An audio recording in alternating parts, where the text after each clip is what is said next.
Sebenarnya kakak-kakak sekalian nih semua, saya panggil kakak-kakak aja Bapak ya. Sebenarnya apa sih halal lifestyle bagi kalian dan bagaimana pandangan para pemateri terhadap halal lifestyle itu sendiri? Mungkin dari Mbak Aisyah, nanti urut sampai Mbak Sulistyo, silakan. Bismillahirrahmanirrahim. Assalamualaikum warahmatullahi wabarakatuh. Waalaikumsalam warahmatullahi wabarakatuh. Kita di sini bicara halal dan pejuang muslim, dijawabnya dengan semangat ya.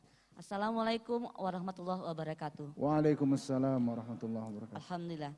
Baik, kalau bagi muslim halal itu kewajiban, ya. Tapi sekarang jadi kebutuhan dan mulai jadi tren. Kenapa jadi tren? Karena adanya perang dunia ya, di Teluk segala macam, sehingga pindahlah gitu kan si muslim ini ke negara non muslim. Itulah menjadi tren halal gitu ya. Tapi yang jelas kalau bagi saya pribadi halal itu kebutuhan. Karena apa? Selain kita itu wajib menjalankan yang halal, juga kita kan mau cari ridho Allah ya Ustadz, betul nggak? Nah, kalau mau cari ridho Allah berarti segala sesuatunya harus halal. Mulai dari yang namanya makan, minum, sandang, pangan, papan, pemikiran juga mesti halal, ya. Riba nggak boleh, ya nggak. Terus yang namanya LGBT juga nggak boleh. Dan yang terakhir juga apa? Pasangan. Makanya yang jomblo segera nikah, ya. Jangan sampai PHP terus. Kalau yang dalam PHP itu subhat ya. Nah, subhat. Jadi nggak boleh ada subhat di antara kita, yang jelas halal di antara kita itu. Masya Allah, Masya Allah. Itu pendapat dari Mbak Aisyah ya. Jadi halal lifestyle itu sebuah kebutuhan ya Mbak Aisyah ya. Baik, dari Ustadz silakan. Ya, makasih. Saya sepakat banget seperti yang disampaikan sama Mbak Aisyah tadi. Sebetulnya kalimat halal itu adalah kalimat yang sangat mahal. Jadi buat seorang muslim halal itu bukan sekedar sebuah logo atau bukan sekedar sebuah tulisan yang ketika dilabelin ke sebuah produk itu supaya produknya laku. Nah, kalau halal adalah sebuah logo hanya untuk menjadikan produk kita lebih laku di pasaran, maka kita sepertinya belum terlalu paham kalimat halal itu seperti apa. Bahwa halal itu adalah kalimat yang sebetulnya bukan hanya kalimat tentang legalitas satu produk, tetapi dia adalah jaminan. Bukan hanya jaminan dari MUI, walaupun itu sesuatu yang sangat penting, tetapi itu adalah jaminan dari Allah Subhanahu wa Ta'ala. Sehingga ketika kita pengen hidup kita penuh dengan jaminan, baik itu jaminan dunia maupun jaminan akhirat, mendapatkan keberkahan, mendapatkan kebaikan, dan seperti kata Mbak Aisyah tadi mendapatkan ridho dari Allah Subhanahu wa Ta'ala, maka satu-satunya jaminan untuk ngedapetin semua kebaikan itu adalah ketika kita komitmen dengan kata halal. Dan halal adalah salah satu tujuan penting Nabi SAW diutus ke muka bumi. Ketika Allah menyaksikan hamba-hambanya dalam kehidupan di dunia itu sudah mulai bergeser dari nilai-nilai halal yang diajarkan para nabi setahap demi setahap, selangkah demi selangkah, akhirnya Allah mengutus nabi-nabi. Dan salah satu nabi yang Allah utus itu adalah Nabi Muhammad SAW. Tujuannya apa dalam misi nubuwah atau risalah beliau? Tujuannya adalah mengembalikan kehidupan manusia kepada konsep halal. Setelah kehidupan manusia tadinya awalnya bergeser sedikit jadi syubhat, kemudian semakin jauh kepada yang makruh, semakin jauh kepada yang haram. Maka datanglah Nabi untuk mengembalikannya kepada konsep yang halal. Dan kita menggunakan istilah halal lifestyle itu tepat sekali karena Islam atau syariat bukan sekedar tata cara ibadah, bukan sekedar tata cara wudhu, bukan hanya ritual, tapi syariat itu adalah lifestyle. Jadi dakwah saya pun kepada anak muda itu dengan bahasa mereka, karena saya dulu di Mesir memahami ada istilah tajdidul mustalahat, pembaharuan istilah dalam dakwah, maka saya menggunakan bahasa-bahasa anak muda. Tujuannya satu sebetulnya, pengen menggeser anak muda itu dengan konsep lifestyle yang lebih syar'i atau kita menyebutnya dengan istilah halal. Jadi saya setuju banget dengan apa yang disampaikan Mbak Aisyah tadi, dan saya sangat mengapresiasi ya ketika kita dengan berani dan pede membuat sebuah platform marketplace dengan menggunakan kata yang sangat istimewa, kata yang sangat mahal, yaitu halal dengan nama platform Halalpedia.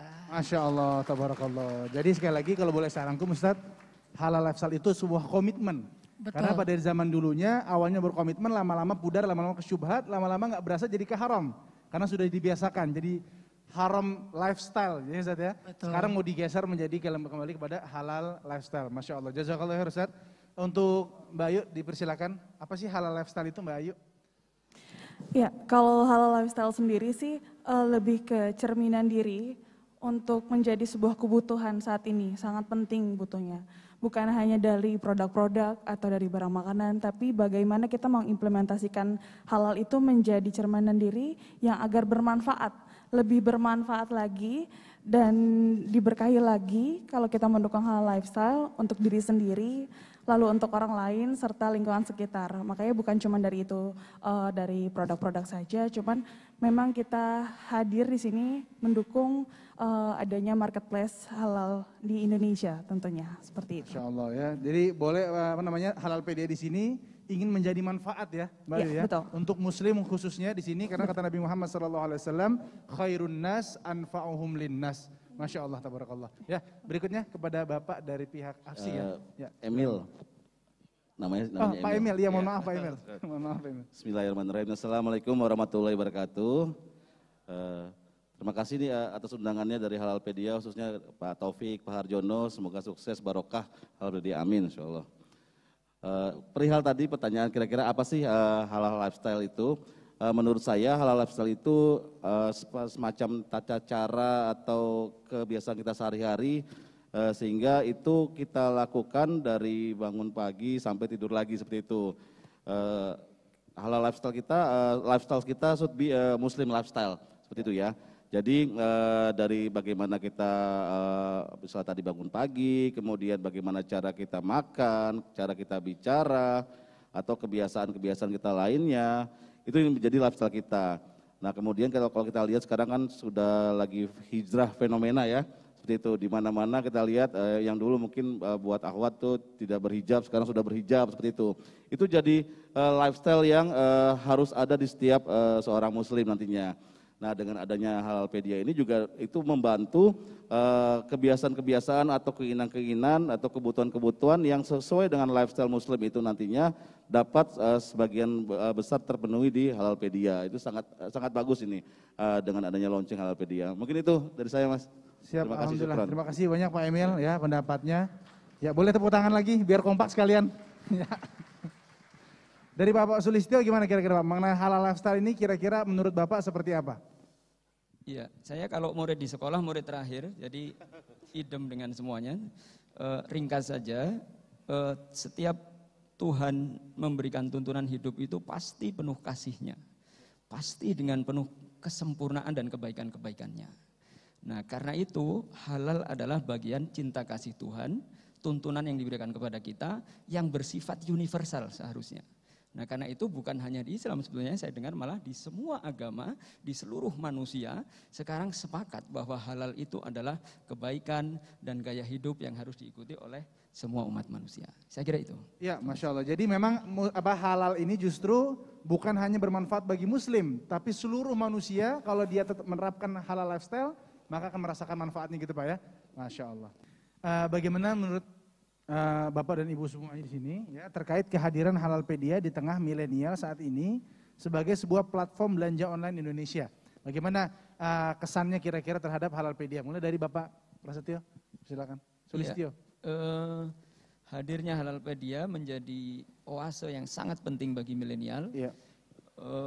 Sekaligus juga menjadi sentra edukasi pembiasaan hidup yang luar biasa dan ini menurut saya sangat bangga dan mendukung dengan penuh Halalpedia untuk hadir di tengah-tengah milenial dan seluruh masyarakat Indonesia. Iya, mungkin sebelum ke yang lain ya, ke Bapak dulu. Kira-kira apa alasannya untuk mau kerja bareng sama Halalpedia ini kira-kira apa Pak kira-kira Pak? Iya, pertama ketenangan tadi ya, dalam bisnis kita harus mencapai ketenangan, keberkahan. Itu prioritas pertama toko berbeku. Nah karena itu begitu ada penawaran dari Halalpedia untuk bergabung, ini yang kami ambil karena apa? Karena jauh lebih besar ketenangan bisnis, keberkahan bisnis itu dibanding dengan keuntungan-keuntungan lainnya. Jadi memang ketenangan itu kunci ya Pak ya? Ya betul. Ketenangan itu kunci kita hidup di dunia ini sampai nanti kita bertemu dengan Allah Subhanahu Wa Taala di akhirat kelak. Semoga kita semua masuk surganya Allah Subhanahu Wa Taala. Amin amin ya rabbal alamin. Baik, untuk Bapak Emil, bagaimana kesannya dengan hadirnya Halalpedia ini? Apa yang Bapak harapkan ke depannya untuk Halalpedia ini Pak?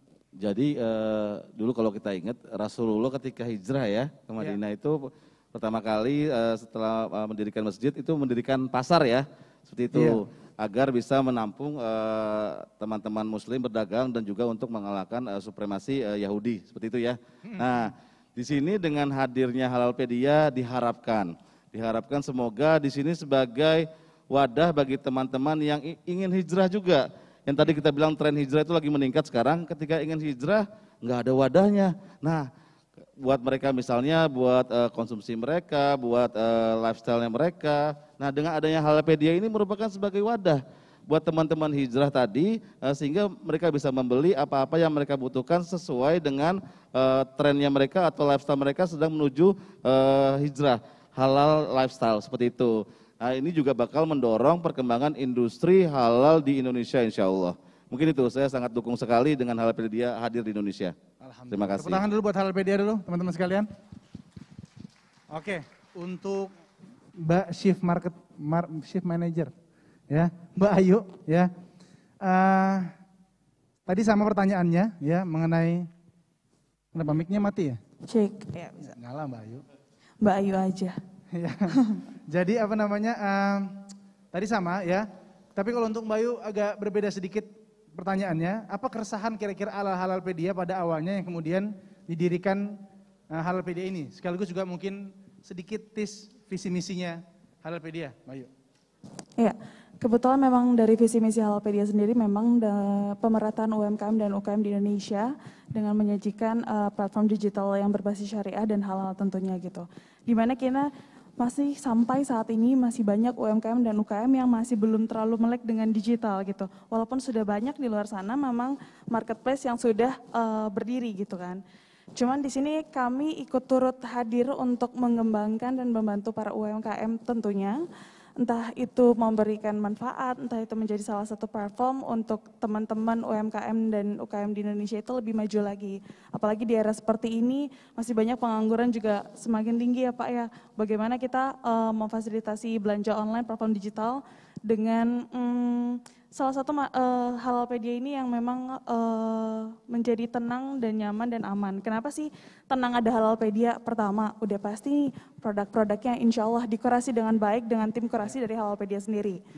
Terus untuk mendukung milenial di zaman sekarang, di mana kita juga memfasilitasi dengan pembayaran-pembayaran yang sudah tercantum di Halalpedia, entah itu bank transfer atau virtual account, dengan nanti ke depannya akan bekerja sama dengan platform payment yang memang mendukung juga teman-teman untuk hijrah bersama gitu, karena sudah banyak juga platform-platform pembayaran yang sesuai.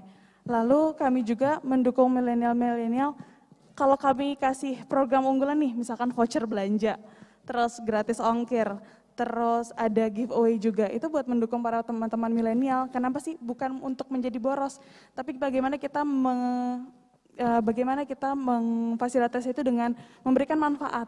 Manfaatnya untuk teman-teman UMKM dan UKM juga. Nah, dari teman-teman dari UMKM, UKM-nya juga, berjualan produknya juga harus bisa memberi manfaat kepada para konsumen dan buyer gitu. Nah dari situ, dari programnya pun kami masih bisa untuk subsidi full promosi untuk UMKM dan UKM. Jadi kami sama sekali tidak memotong biaya atau biaya admin atau gimana. Subsidi promo juga masih dari Halalpedia full karena memang kami ingin memperkenalkan, hai kenalan dulu nih sama Halalpedia. Cobain dulu Halalpedia, kan tenang ada Halalpedia, kayak gitu sih sebenarnya. Jadi memang bukan dari sisi UKM dan UMKM juga, dari buyer pun kita bukan pengen teman-teman itu malah jadi terlalu konsumtif.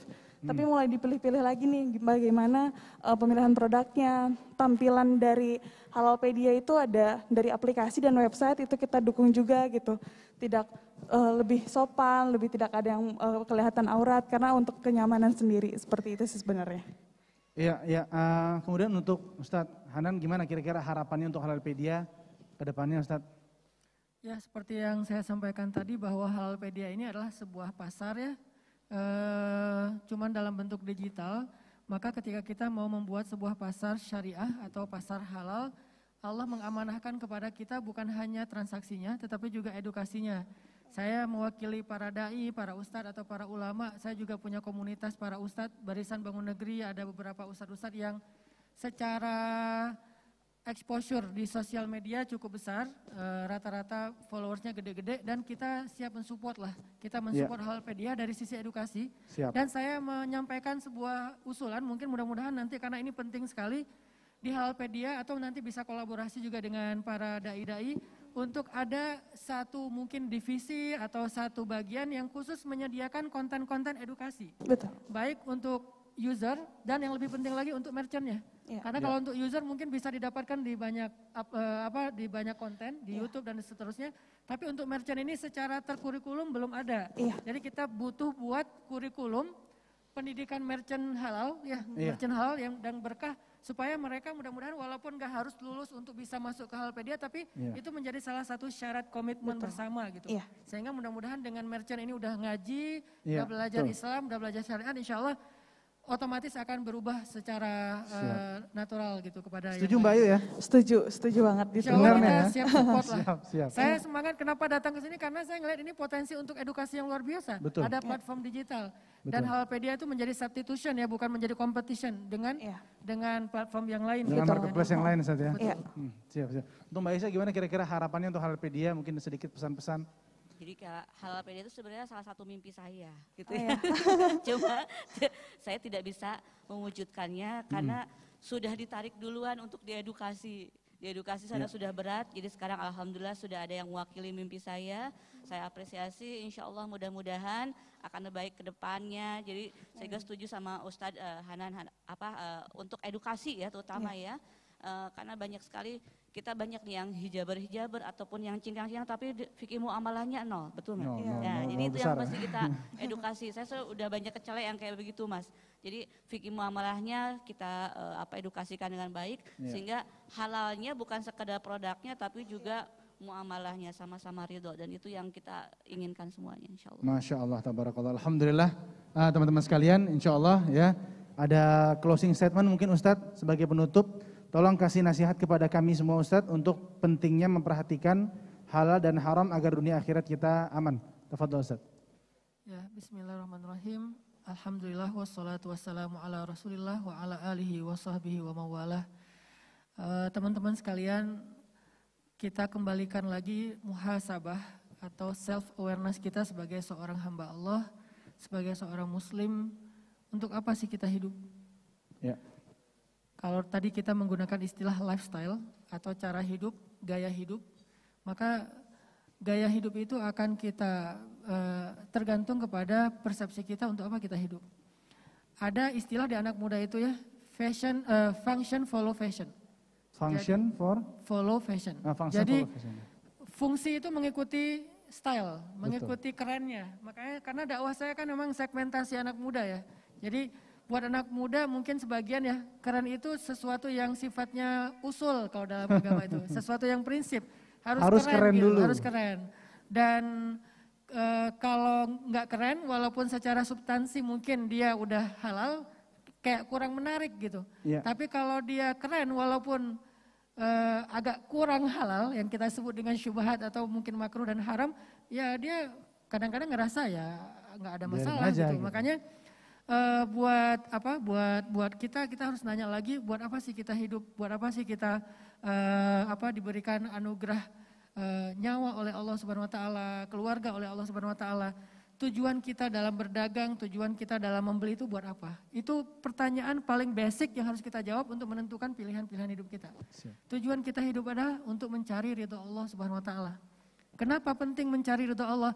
Karena hanya dengan Allah ridho kehidupan kita menjadi baik. Kan hidup ini milik Allah. Kita baca sehari 17 kali Alhamdulillahi Rabbil Alamin. Allah pemilik alam semesta. Alam semesta ini bukan cuma bumi dalam bentuk tanah, tapi kehidupan yang ada di atasnya. Maka karena Allah yang memiliki alam semesta, kehidupan, maka kita mencari ridhonya sebagai pemilik alam semesta. Rabb itu artinya pemilik. Kalau Allah ridho, maka Allah akan berikan semua fasilitas dengan baik. Kalau Allah ridho, akan Allah tolong kita. Sehingga dalam konteks transaksi, kalau Allah nggak ridho, tadi ada kalimat illa antakuna tijaratan antaradin minkum. Kalau kalian ridho, tapi di sini ada penjelasan dari ulama bahwa tidak boleh kita ridho kepada sesuatu yang Allah tidak ridho. La ta'ata li makhluk fi maksiatil khaliq atau fi maksiatir rabb. Tidak boleh kita taat atau ridho kepada makhluk dalam hal yang kita bermaksiat kepada Allah.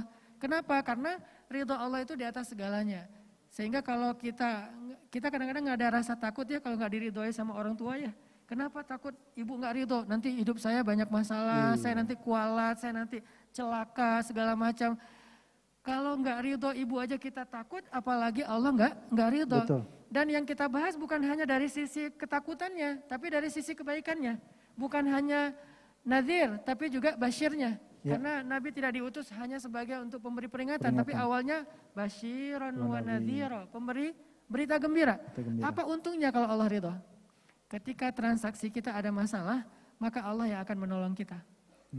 Apa untungnya Allah ridho?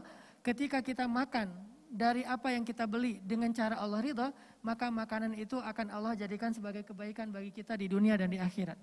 Apa untungnya Allah ridho?